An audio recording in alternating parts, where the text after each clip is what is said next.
नमस्कार, प्रणाम। न्यू विजय ऑटोगैस में आप सभी का स्वागत है। और आज हम बात करना चाहते हैं कंपनी फिटेड और रिट्रोफिटमेंट, इन दोनों के बीच में जो दूरियां हैं, जो दरमियां हैं, जो डिफरेंस है, आज उसी टॉपिक पे हम बात करना चाह रहे हैं। क्योंकि देखिए, कहीं ना कहीं कंपनी फिटेड का फ़ायदा है और कहीं ना कहीं जो रिट्रोफिटमेंट है उसका फ़ायदा है मार्केट में जो फिटिंग होती है।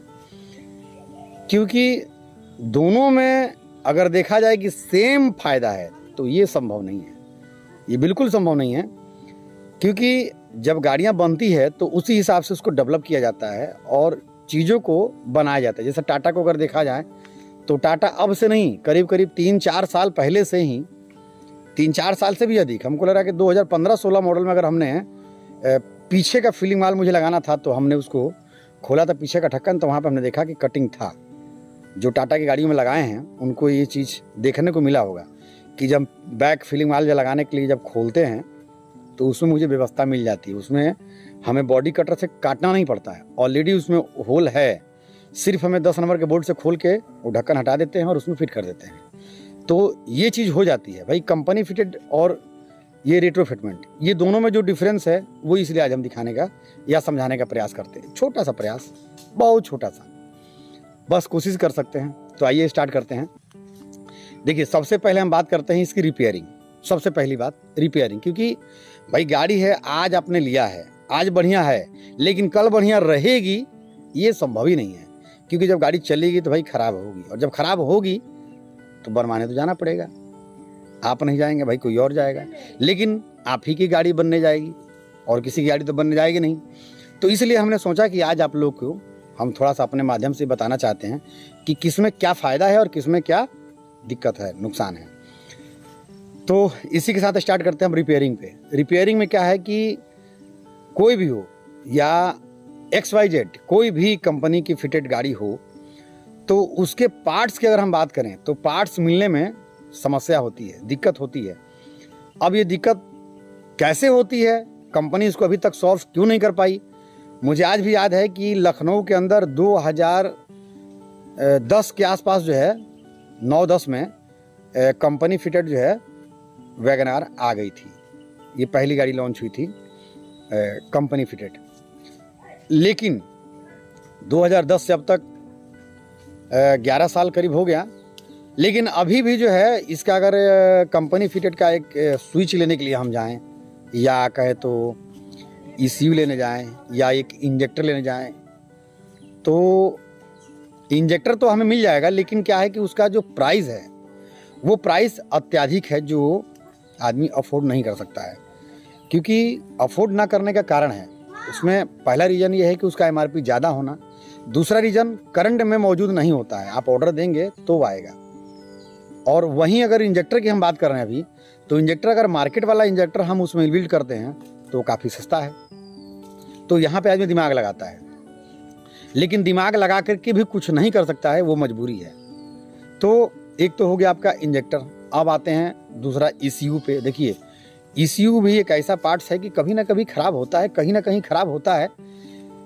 100 गाड़ी में, 1000 गाड़ी में, 1 लाख गाड़ी में एक गाड़ी खराब होती है। वो 1 लाख में से एक गाड़ी हो सकता है भाई आपकी हो सकता है वो मेरी हो, वो गाड़ी एक किसी की भी हो सकती है। लेकिन सब तो परेशान नहीं होंगे, लेकिन वो एक बंदा खराब होगा 1 लाख में से एक, जिसको ये दिक्कत आई। भाई जब कंपनी ने बनाया उसमें ये दिक्कत आ सकती है, तो जो मार्केट में लगती है उसमें दिक्कत क्यों नहीं आएगी। वो ब्रह्मा जी से लकीर खींच के थोड़ी ना आया है कि हाँ नहीं खराब होगा, बिल्कुल खराब होगा। तो ये हो गया पार्ट्स मिलने की। जो कंपनी में सामान जो मिलता है उसकी हम बात कर रहे थे। किसी भी CNG को अगर वहाँ पे हम खरीदने के लिए जाएं तो वो पार्ट्स अवेलेबल नहीं होता है, और अवेलेबल ना होने का ही कारण है कि मज़ा नहीं आता है, और यहाँ पे आदमी थोड़ा सा बिचकता है। जैसे आप NCR वगैरह की तरफ अगर जाते हैं, उधर की तरफ आप देखेंगे तो कंपनी फिटेड पे आदमी थोड़ा सा भरोसा कम करता है। लेकिन अगर इधर की तरफ अब देखा जाए, जहाँ पे CNG नया लॉन्च होता है, तो नया जब लॉन्च होता है तो आदमी को लगता है कि कंपनी फिटेड एकदम, मतलब उसका जवाब ही नहीं भाई। जवाब देखिए, बिल्कुल जवाब नहीं है, इसमें कोई दो राय नहीं। लेकिन कल को जब रिपेयरिंग का नंबर आता है तब इसमें परेशानी खड़ी होती है। भाई अगर मार्केट में हम लोग हैं, हम लोग पास गाड़ी आती है तो बहुत सी चीज़ें हम लोग लगाते हैं, स्कैनर वगैरह लगा करके देख लेते हैं तो पता चल जाता है कि हाँ इसमें ये खराबी है, इसमें ये खराबी है, इसमें ये खराबी है। लेकिन बहुत सी चीज़ें जो है ना पता नहीं चलता है।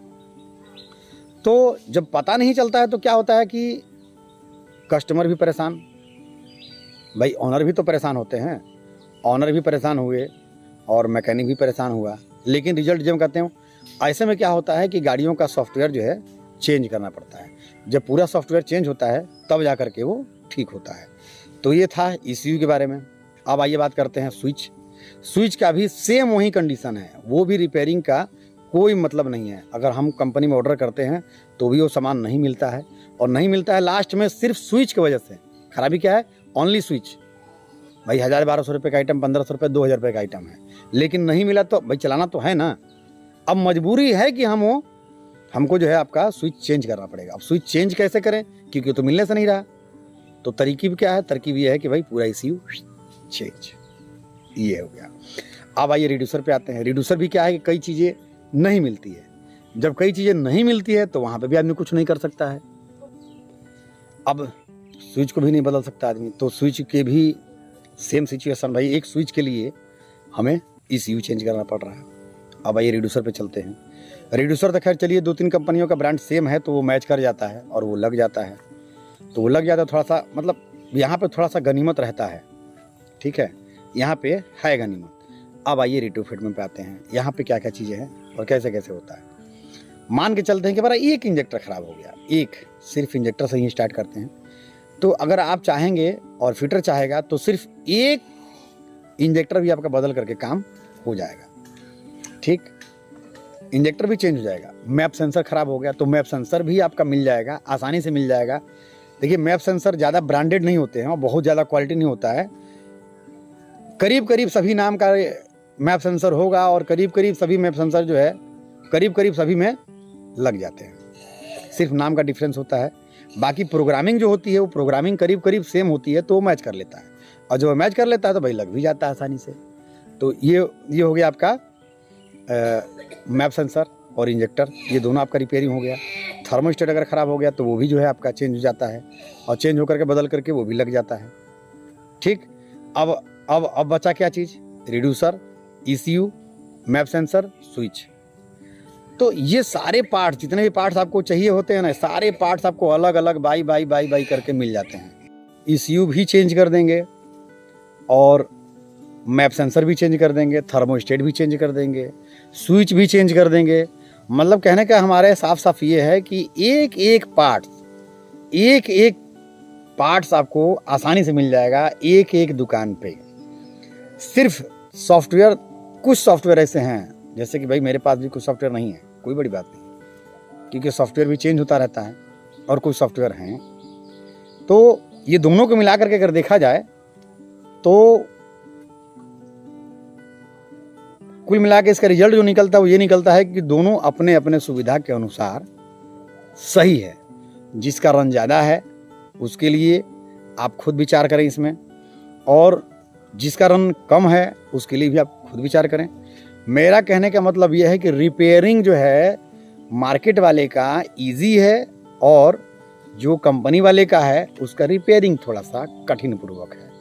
मेरा इतना ही कहने का मकसद था, इतना हमने समय खाया, इसके लिए हम क्षमा प्रार्थी हैं। और ये मेरा वीडियो कैसा लगा ज़रूर बताइएगा, मेरा विश्वास है। इसी के साथ जय हिंद, जय भारत।